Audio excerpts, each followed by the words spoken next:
Tua palavra é uma semente, meu coração é uma terra boa. Então Deus, faz essa semente brotar, Deus, faz ela crescer, germinar. A paz do Senhor Jesus, irmãos do conhecimento, como diz o apóstolo Luiz, estamos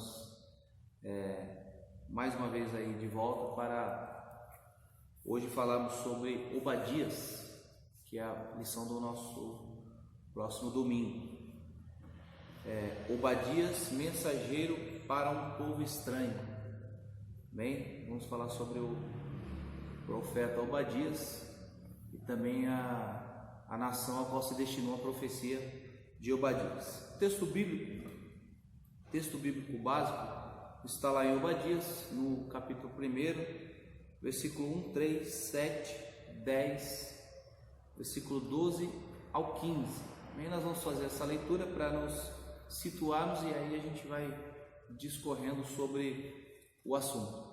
Bem, visão de Obadias. Assim diz o Senhor Jeová a respeito de Edom: temos ouvido a pregação do Senhor, e foi enviado às nações um embaixador dizendo: levantai-vos e levantemo-nos contra ela para a guerra. Versículo 3: a soberba do teu coração te enganou, como o que habita nas fendas da rocha, na sua alta morada, que diz no seu coração: quem me derribará em terra? Todos os teus confederados te levaram para fora dos teus limites, e os que gozam da tua paz te enganam. Prevaleceram contra ti os que comem o teu pão, puseram debaixo de ti uma armadilha. Não há em Edom entendimento. Versículo 10: por causa da violência feita, o teu irmão Jacó cobrir-te-á a confusão, e serás exterminado para sempre. O 12: mas tu não devias olhar para o dia do teu irmão, no dia do seu desterro, nem alegrar-te sobre os filhos de Judá no dia da sua ruína, nem alargar a sua boca no dia da angústia, nem entrar pela porta do meu povo no dia da sua calamidade. Sim, tu não devias olhar satisfeito para o seu mal no dia da sua calamidade, nem estender as tuas mãos contra o seu exército no dia da sua calamidade, nem parar nas encruzilhadas para exterminares os que escapassem, nem entregar os que lhe restassem no dia da angústia, porque o dia do Senhor está perto sobre todas as nações. Como tu fizestes, assim se fará contigo, a tua maldade cairá sobre a tua cabeça. Bem, irmãos, esse é o texto que nós vamos analisar. Obadias é um pequeno livro, não menos importante. Nós vamos lá falar sobre a vida do autor do livro, que é Obadias. Seu nome significa servo do Senhor. Bem, servo do Senhor.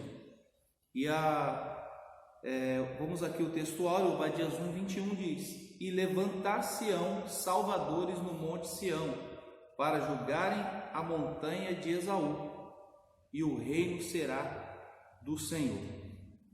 Bem, a profecia de Obadias, ela não vem apenas de uma vontade humana, ou da inspiração profeta, mas ela se baseia em cima de que o Senhor disse, ou o Senhor falou. Amém? Então, Obadias ele é levantado para profetizar diretamente a uma nação. E que nação é essa? Edom. Amém? Houve um episódio em que Edom se riu da desgraça e da ruína dos seus irmãos de Judá. Nós vamos falar um pouco sobre Edom, mas eu quero entrar aqui já na palavra introdutória, comentário da lição, que fala lá: o livro de Obadias leva esse nome, seu escritor, cujo significado é o servo do Senhor, ou adorador de Yahvé. Nome comum em Israel. Este é o menor livro do Antigo Testamento, composto apenas por 21 versículos. E é o quarto na sequência dos profetas menores, assim como Jonas, que dirigiu sua mensagem a um povo estrangeiro, os assírios, Obadias também dirige a sua mensagem. Então, Obadias ele é um profeta que é levantado diretamente para profetizar sobre a nação de Edom, né? Trazer o juízo de Deus sobre aquela nação. Bem, então o inimigo identificado, como diz aqui na lição no tópico 1, é exatamente a nação de Edom. Os edomitas são descendentes de Esaú. Esaú, irmão mais velho de Jacó, né, o qual perdeu a sua primogenitura. Ele perdeu a primogenitura, nós conhecemos bem a história, né? Ele trocou a sua primogenitura por um prato de lentilha, e desde então Esaú não conseguiu, né? Lá em Hebreus vai dizer que nem com lágrimas ele achou lugar de arrependimento, então passou a primogenitura para Esaú. Provavelmente esta mágoa aí deve ter perdurado durante gerações e gerações. Então, quando a nação de Edom passa a observar Judá, principalmente nas suas dificuldades e lutas, então ele se alegra. Isso não foi bom aos olhos de Deus. Deus não se agradou disso. Então, passando-se o tempo, Deus suscita um profeta para mandar a sua mensagem ao povo de Edom. Aqui na lição nos sugere que o nome Edom, que significa vermelho, né, é uma sugestão do autor aqui da lição, sugere que esse nome está relacionado ao cozido vermelho que foi trocado pela primogenitura. Na verdade, não temos uma base sólida para se apoiar nisso, porém, né, sabemos então que o nome Edom vem de vermelho e são os descendentes de Esaú. A região onde os edomitas viviam, chamada Petra, né, com mais de 200 penhascos e um único acesso, uma fenda nas rochas, podia resistir a qualquer invasão. Então os edomitas se achavam seguros por habitar nas fendas das rochas, né? Um povo seguro, era um povo próspero. Provavelmente imaginava-se que eram inabaláveis, né? Nada poderia atingir essa nação, né? Mas como nós bem sabemos, nada é impossível para o nosso Deus. Se Deus levantou um profeta para falar ali, com certeza a palavra de Deus iria se cumprir. Então, por mais soberbo, por mais seguro que se achasse, nós vemos que eles não escapariam daquilo que Deus havia preparado para eles. Então eles habitavam numa região montanhosa, né, numa região guardada, alta, né? Supõe-se que ela chegou a possuir cerca de 1000 templos. Localizado ao sul da Jordânia, compõe uma das 7 novas maravilhas do mundo.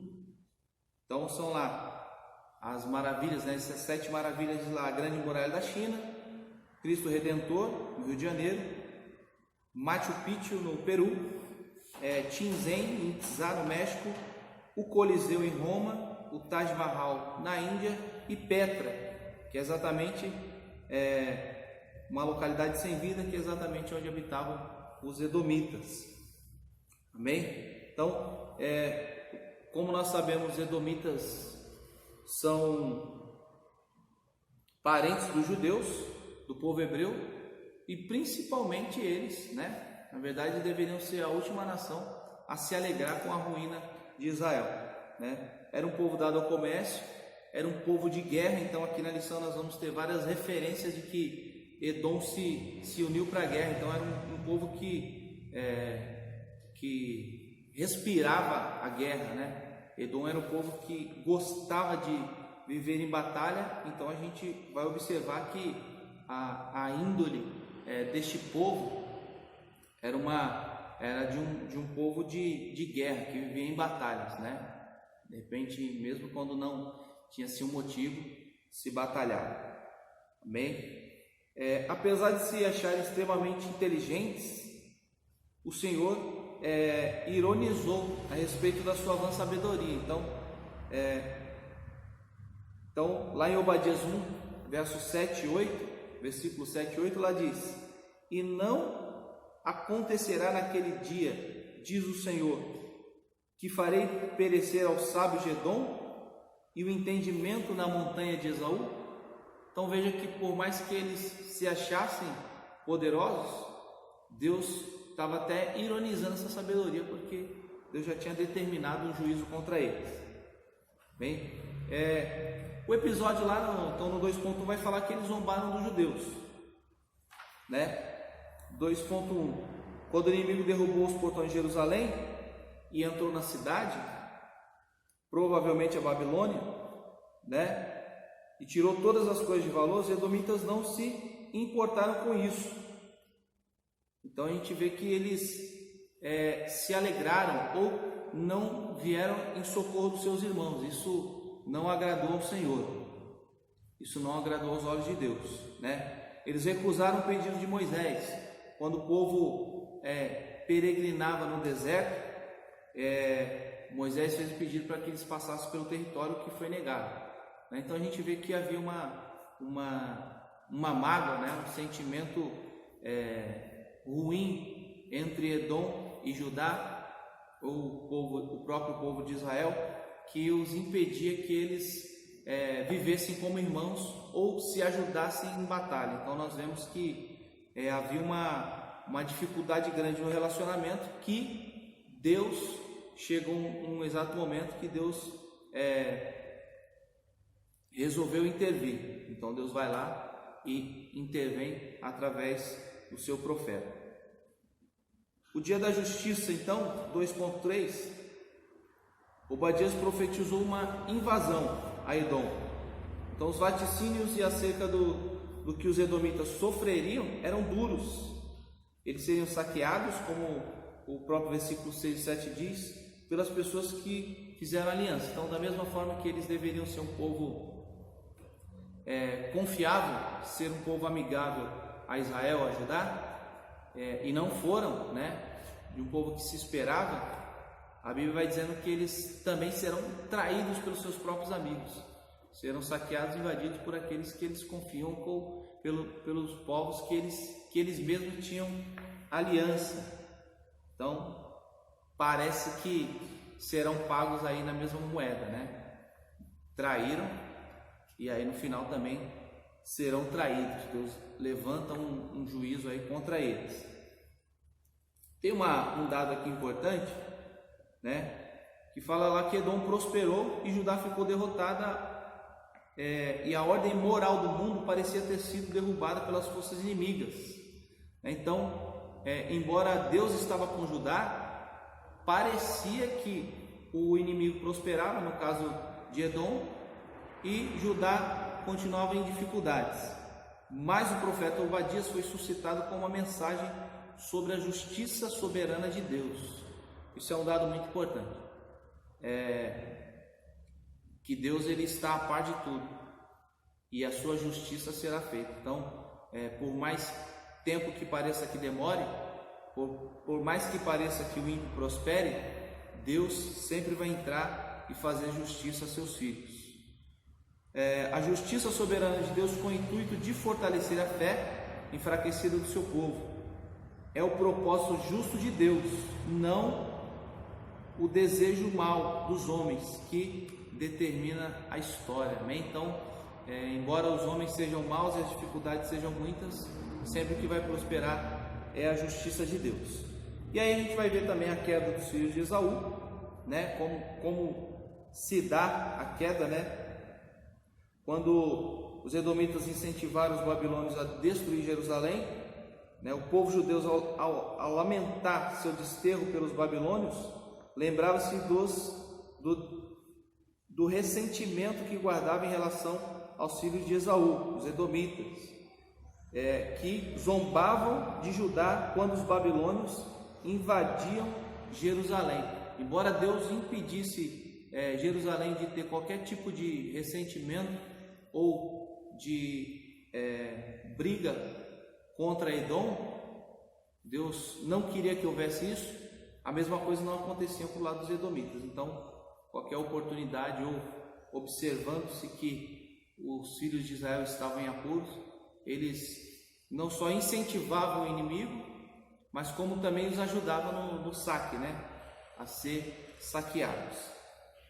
Aí vai falar a lei da semeadura. Nós comentamos que na mesma moeda aí que Edom retribuiu a Judá, a mesma coisa acontecerá a eles. E a profecia aí final, que é a restauração de Israel no dia do Senhor. O dia do Senhor, o dia da ira do Senhor, o dia em que o Senhor vai entrar com justiça contra as nações inimigas. Nesse mesmo tempo, Deus lá no 3.1 vai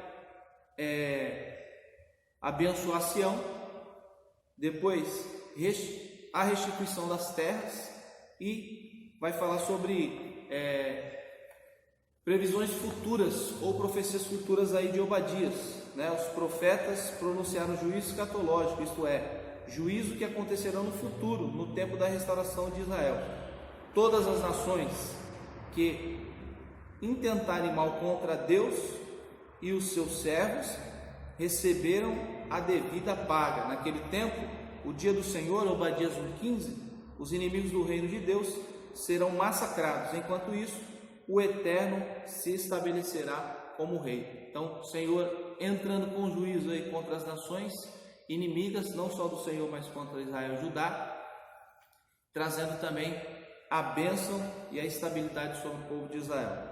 Bem, quero só encerrar aqui falando sobre a conclusão. O propósito do pequeno, simples e objetivo livro de Obadias é claramente compreendido, observando-se dois enfoques principais: a manifestação da ira de Deus em relação aos edomitas, pelos males que esses causaram ao seu povo, e o anúncio de um juízo futuro contra eles, em um tempo denominado o dia do Senhor. Nesse dia, os filhos de Edom não apenas seriam completamente banidos, mas o povo de Deus também seria abençoado com uma vasta conquista territorial. Então Deus faria duas coisas: entraria com juízo contra os inimigos, traria justiça sobre o seu povo Israel, prosperaria e guardaria o seu povo, e também devolveria os seus territórios.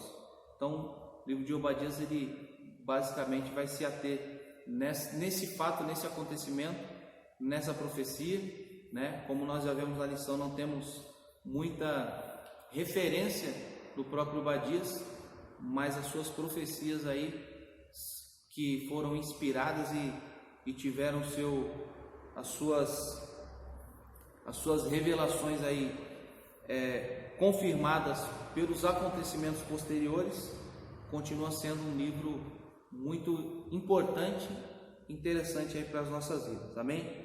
Que Deus os abençoe, que vocês tenham uma boa aula nesse domingo. Creio que eu possa ter ajudado os irmãos. Conte conosco e até a próxima. Deus abençoe. Absorvendo, desenvolvendo amor em Deus, vou crescendo, absorvendo.